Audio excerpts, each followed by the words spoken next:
Greetings, brethren, from the Seventh-day Adventist Church, and welcome to our presentation today from upa7.org, where we're going to address a really critical topic and give you 7 reasons why Seventh-day Adventists need another prophet. What are these, you may be wondering? Well, in order to do this, we're going to look at some essential questions to consider. Why are Seventh-day Adventists so fearful to consider another prophet after Ellen White? It's almost like if you suggest the idea, they are run and hide thinking, oh, it must be a false prophet. But is it possible that it could be a true? If Ellen White is the last prophet, then how are Seventh-day Adventists going to understand many things in the Bible that were not revealed to her? There's a lot. We'll find out here shortly. And next, could it be that the answer to many of the Seventh-day Adventist theological problems has been knocking at the door of the church for over 9 decades? Well, follow us in and we'll explore this topic in more detail.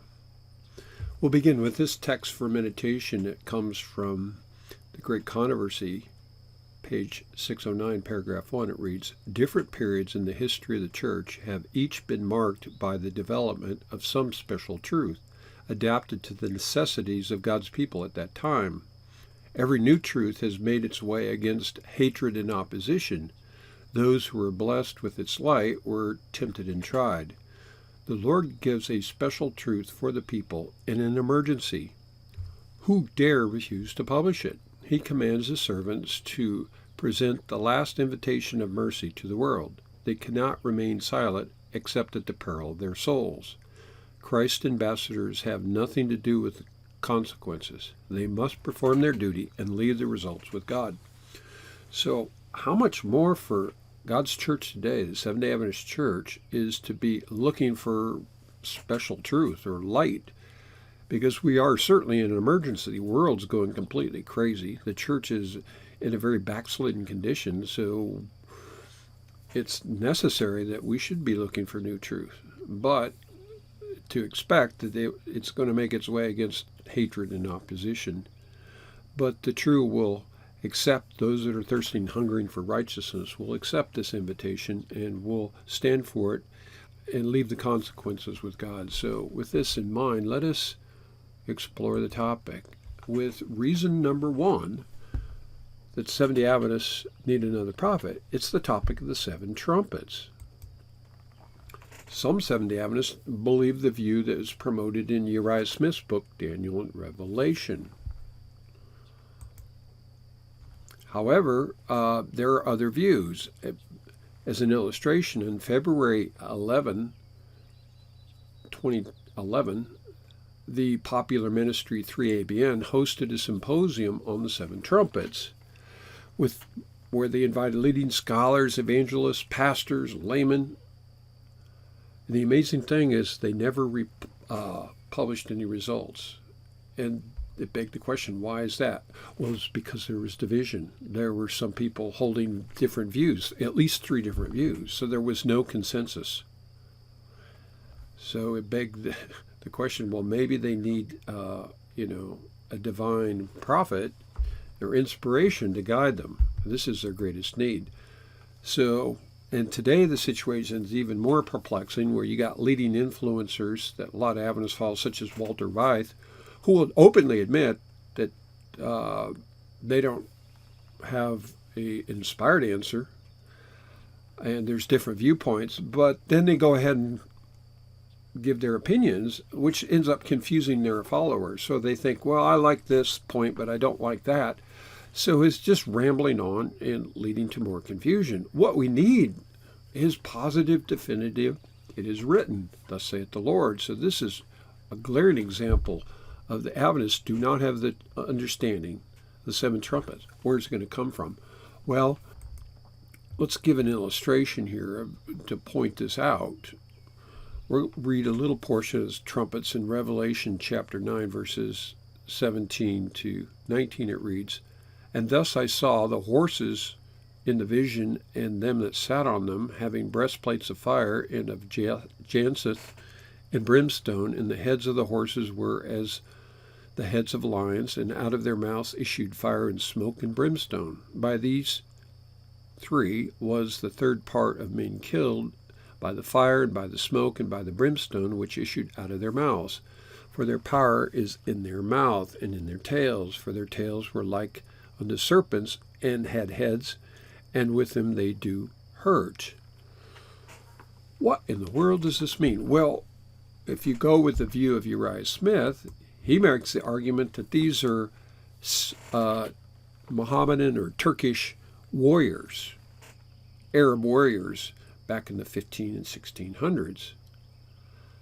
But is that a depiction, an accurate depiction of the scripture? Compare this or contrast this with this illustration. Which one is more realistic to the scripture? And the answer is obvious. So this view that Uriah Smith made popular is uninspired. He borrowed it from Protestant commentaries. So if we want to understand the meaning of the trumpets in this particular part of the sixth trumpet, then here's a wonderful illustration that was published in the 1930s that gives all the details. And that portion of Revelation 9 under the sixth trumpet of the horse with the head like lion, and the fire and brimstone coming out of its mouth, and a tail like serpents, all of that is symbolic. And the secret things belong to God, but those secrets he reveals belongs to his servants, the prophets. So inspiration has to make known not only this portion of the sixth trumpet, but all the trumpets from the beginning all the way to the end. So if you're not familiar with this, if you would like to see this revealed in great detail, then please check the link in the description box below, where we have a complete video breaking down the seven trumpets and all of the details and the meaning of these symbols according to the Bible, letting the Bible define itself. Reason number 2, Seventh-day Adventists need a prophet, a modern prophet, after Ellen White. How about the 5 angels of Revelation 14? Now, most Adventists will talk about the 3 angels' message, but they're ignoring that there's actually 5 angels in the chapter with loud voices. So Seventh-day Adventists focus only on the first 3 angels' messages in verses 6 through 12. But they tend to ignore verses 1 to 5, that is, who it's actually going to proclaim these messages, and the verses 14 through 20, which have the 4th and 5th angel's message. They don't even talk about it. So why are they in the Bible? So this is a glaring omission and recognition that Seventh-day Adventists need somebody to explain this to them. Most Seventh-day Adventists, this is another shocking realization, most Seventh-day Adventists don't even know the history and the origin of the 3 angels' message. If you ask them, try it, find out. Most don't. And although Ellen White says that the 2nd angel's message will be repeated, she says that early writings, page 277, most fail to recognize that the other angel is a message that must join the 3 as they are repeated. It gives them power and force. So what's that other message? Hint, hint, it's the judgment for the living. So these are reasons why Seventh-day Adventists need to consider another inspired voice after Ellen White to explain the meaning of the 4th and the 5th angel. So just by way of review, Seventh-day Adventists don't even understand the rise of the 3 angels' message. And we'll just review that quickly here. The first angel's message was in the period first proclaimed 1831 to 1844, is first preached by William Miller, involving the soon advent of Christ. Fear God, give glory to him, for the hour of his judgment has come. And it was later proclaimed by many other Millerite ministers in that period. The second angel's message arose in the summer of 1844 and was first proclaimed by Charles Fitch, a Millerite preacher, and it involved a separation from the denominational bodies that had rejected the preaching of William Miller in the first angel's message. And finally, the third angel's message came together in January of 1847 was first articulated in written form in a tract published by Joseph Bates in January of 1847 on the topic of the Sabbath, the Bible Sabbath, the perpetual sign. And then he was the first to connect the mark of the beast with the false Sabbath or Sunday worship. James White made some key contributions to the message, which led to the publication of The Word of Little Flock in May of 1847. So Seventh-day Adventists, most of them don't even understand this history. If you doubt me, go ask them. And so how is it they're going to understand the importance of the replication of these messages when they're repeated with power and force? So this is another reason why Seventh-day Adventists need to consider another prophet after Ellen White. Reason number 3, understanding the woman of Revelation 12. A recent Sabbath school quarterly covered this, but they advocated the position which most Seventh-day Adventists believe, that the woman represents the Christian church started by Christ. However, this presents a major stumbling block, a flaw. If this is true, then how did the same woman give birth to the man-child? Who's Christ? And they can't answer that question. So the entire lesson of God's ever-living church into both the Old and New Testament eras is completely lost. And furthermore, the meaning of the earth swallowing up the flood in the later part of that chapter is completely lost.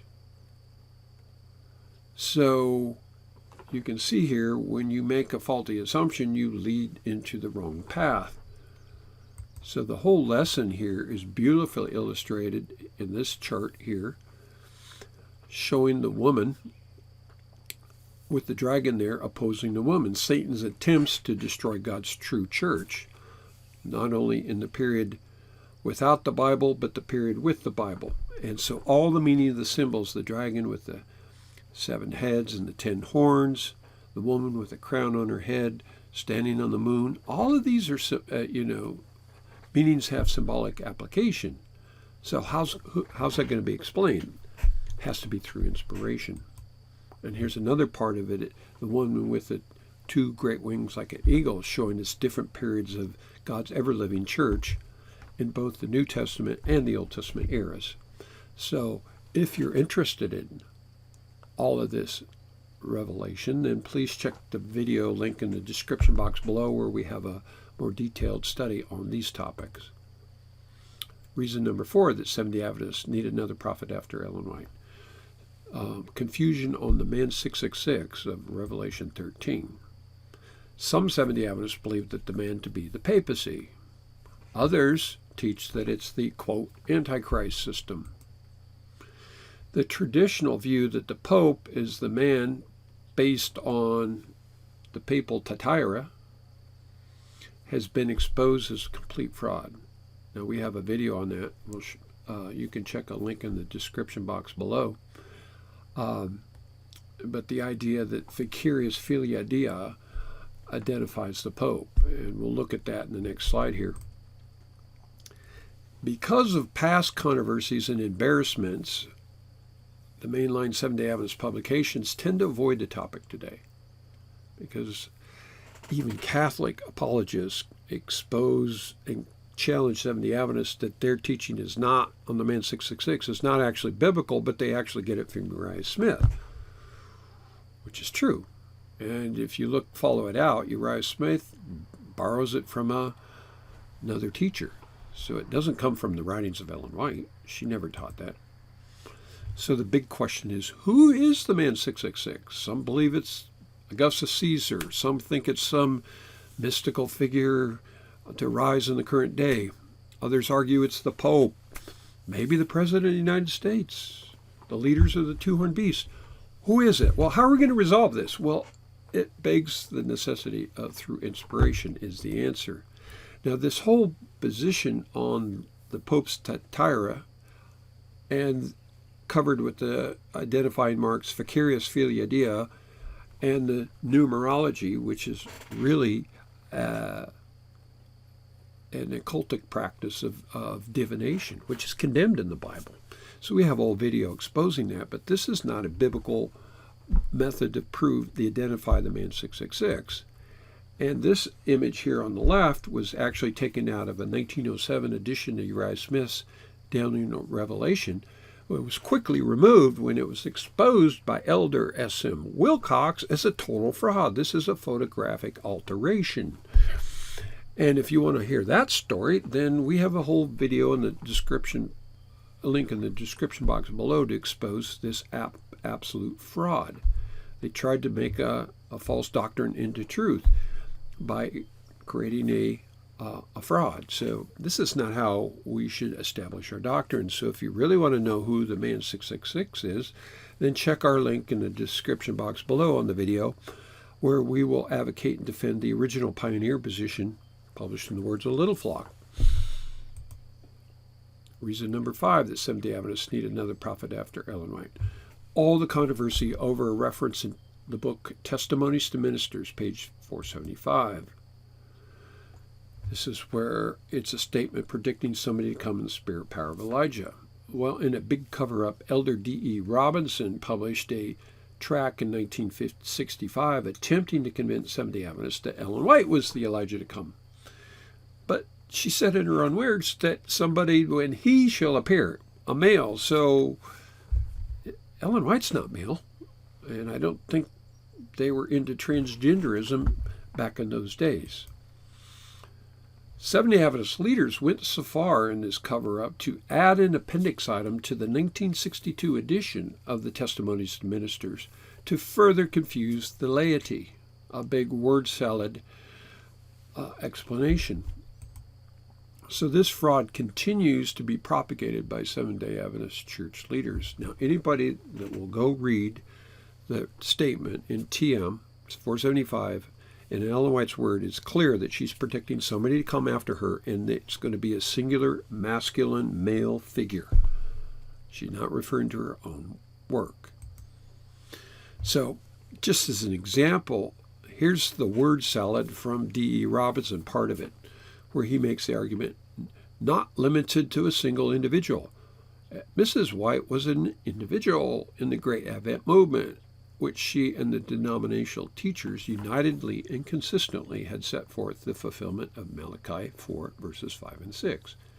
Therefore, the allusion to her own experience as a faithful messenger in that movement is not in disagreement with her exposition in other places that God is raising up a people who in the closing days are giving God's message, as did Elijah. The use of the present tense indicates a message then in progress. The personal application to herself is in harmony with her other statements applying the prophecy to the people, which she was a part. But if, in spite of logical reasons to the contrary, the critics still insist that Mrs. White did here limit the fulfillment of Malachi's prophecy to a single individual, he must, if he's logical, conclude that she was referring to herself as that individual, for in some senses, both preceding and following, she is speaking of her own role as God's messenger. There is no warrant in taking her words as a prophecy regarding any individual to appear in the future. Such a conclusion can be assumed only by wresting the two sentences from their context. Blah, blah, blah, blah. This is word salad. Robinson's trying to divert Seventh-day Adventists from the obvious conclusion that Ellen White's pointing to somebody to come to explain, and it's a male person, to explain the great and dreadful day of the Lord. And so she's not referring back to her own work. Okay? And how can a people proclaim a message unless there's an Elijah messenger to give them the message? So this is terribly confusing. They're trying to cover up and keep you from investigating the claims of the message that did come, claiming to be, in the spirit power of Elijah. And that message came in 1930. And these men are trying to cover it up. Here's another example of word salad, Elder D.A. Dellenfield, regarding TM 470 a controverted point of doctrine. Listen to this craziness. Let us suppose that the servant of the Lord had written as follows. Somebody's to come in the spirit power of Elijah, and when, quote, she appears, men may say, etc., etc. I think you see how the pronoun he must be used to match the word Elijah which precedes it, or how she could not correspond to the antecedent, Elijah, or with the pronoun somebody. Taking this into consideration with the facts that I have mentioned above, you can see that the correct use of language, to say nothing of the theological implications of the prophecy, demands that the pronoun he rather than she be used. What? I mean, this is classical word salad. Ellen White used the word he. In the context of her own writing, somebody's to come after her. But the leaders are desperate to keep the Adventists from investigating the claims of this message that comes to explain the prophecies, the trumpets, the seals, things that Ellen White never talked about. Reason number 6, the Seventh-day Adventists need a prophet after Ellen White. Confusion on the teaching of the stone in Daniel 2. This is a hallmark of Adventist prophetic eschatology, but how is it that they get it wrong? Well, in 1944, Seventh-day Adventist leaders conspired to change the words of a dead man, Uriah Smith, by revising his book, Daniel and Revelation, and adding comments that say that the stone is Christ, actually quotes from an ante-Nicene father, Hippolytus. Now, Uriah Smith never quoted Hippolytus. He never taught that the stone was Christ. So why did church leaders do this? This is a criminal act to change the words of a dead man. Why did they do this? Well, as Seventh-day Adventist evangelists continue to propagate this falsehood to the laity and public at large in an almost mindless mantra. You ask any Seventh-day Adventist, what's the stone in Daniel 2? Oh, it's Christ. Where's the evidence for it? Basic Bible logic is totally defied. And why did they do this in 1944? Well, here are some of these images. You'll see them all over. You know, this flaming stone coming from space, from heaven. And it's used with great effect in all these evangelistic meetings. But have you considered that it's not biblical? It's not even true. And this is the origin of, this is the first time this illustration of the stone being Christ coming from heaven, smiting the image at its feet, appeared in this revised edition of Daniel and Revelation. Now, Uriah Smith died in 1903, but they revised this book of his, changed his words, or added words that he never used, and then promoted this heavily through the Review and Herald and the Southern Publishing. So this book sits on the shelves of almost every Seventh-day Adventist, and they take it as gospel truth. Why the year 1944? This is the year that this chart appeared, this full-size illustration that showed exactly what the Bible teaches, that the stone here, circled in red, is coming not from heaven or outer space, but it's coming from a mountain that's on earth. The whole vision takes place on earth, so you can't pluck that mountain out and put it in heaven. It's on earth. So it begs the question, well, what's the mountain represent? And Seventh-day Adventists can't answer that. And the Bible interprets itself. The mountain represents a church, and God's church in the time of the 10 toes is none other than the Seventh-day Adventist church. So this is a purified remnant that comes out of the Seventh-day Adventist church. So if you want to understand the Bible teaching on the stone in Daniel 2, well, please check the link in the description box below, where we will use the video, or use the scriptures to define all these elements. But that stone that smites the image becomes a great mountain, fills the whole earth, cannot be Christ. And it was never believed by Ellen White or any of the Seventh-day Adventist pioneers. And our video documents all of that, what Ellen White actually taught. And the White Estate admits it in their own documentation. So you can check that video out for all those details. And finally, not the last, but for this purpose of this video, reason number 7, Seventh-day Adventists need another prophet after Ellen White, is all the confusion on the identity of the King of the North in Daniel 11, verse 45. Some Seventh-day Adventists support the new view made popular by Uriah Smith's Daniel and Revelation, that Turkey is the King of the North. Other leaders, such as James White, held to an old view that Rome was the King of the North. So there was division amongst Adventist leaders in Ellen White's day.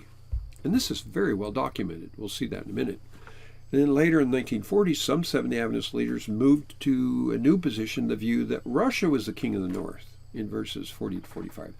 So all of this confusion, and if you don't believe me, just go to the White Estate and type in Kings of the North, and you will get copies of all this documentation, starting back some of these, documenting all these different views and all this confusion. Willie White, Ellen White's son, talked about it in 1911.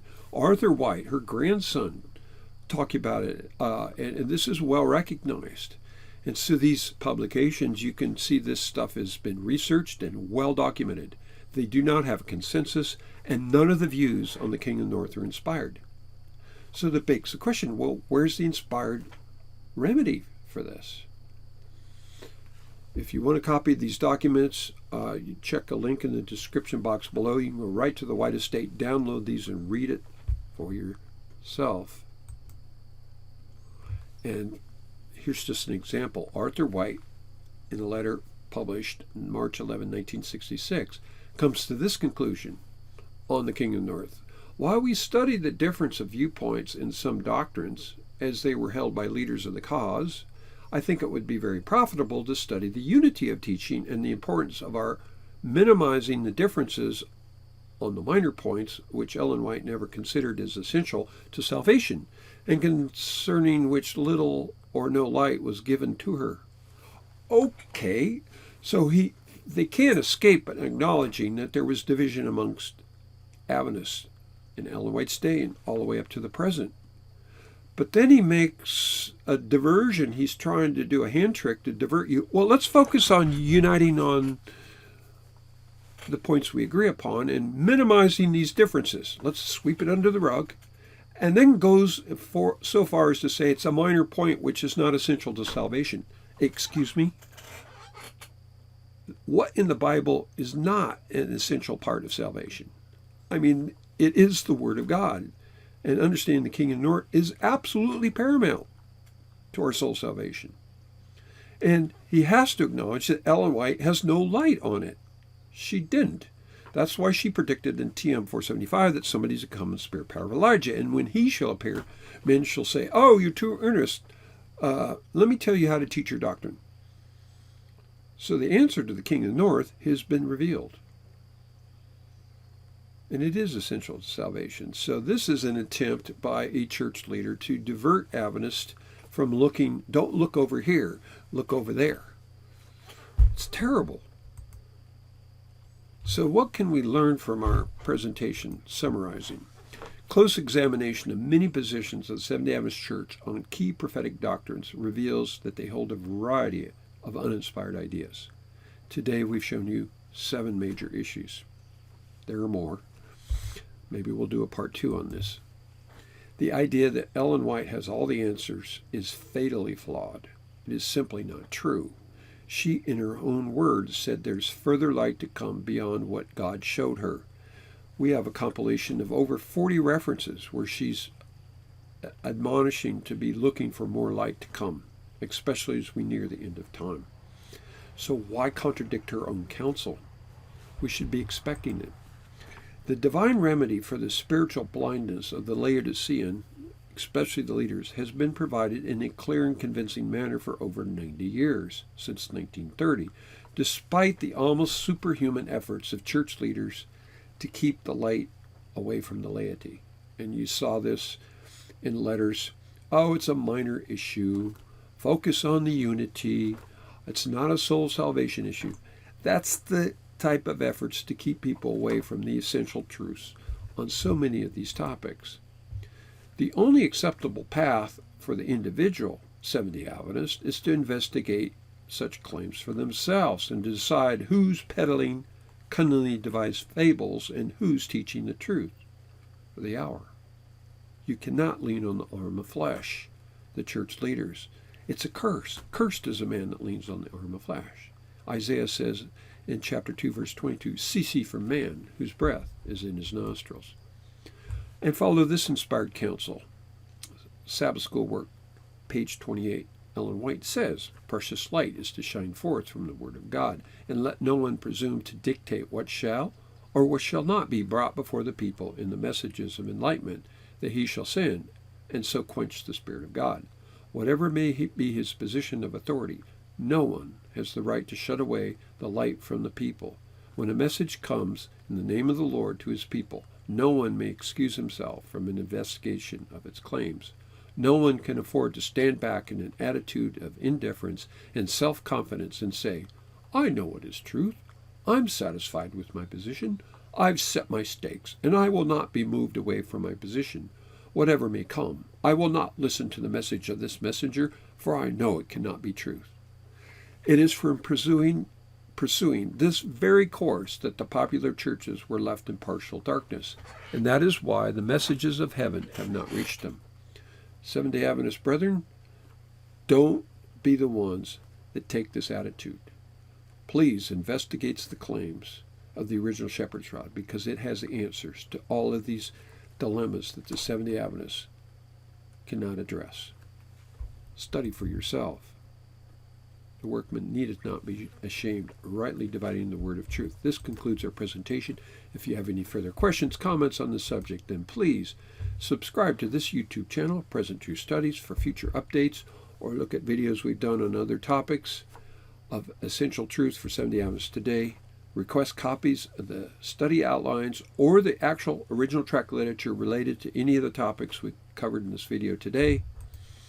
Then please feel free to contact us anytime. You can email us at this email address, text or contact us or call at this phone number, or connect with us on WhatsApp, or visit our website, shepherds-rod-speaks.org, where we have all kinds of content and videos on these and other related topics.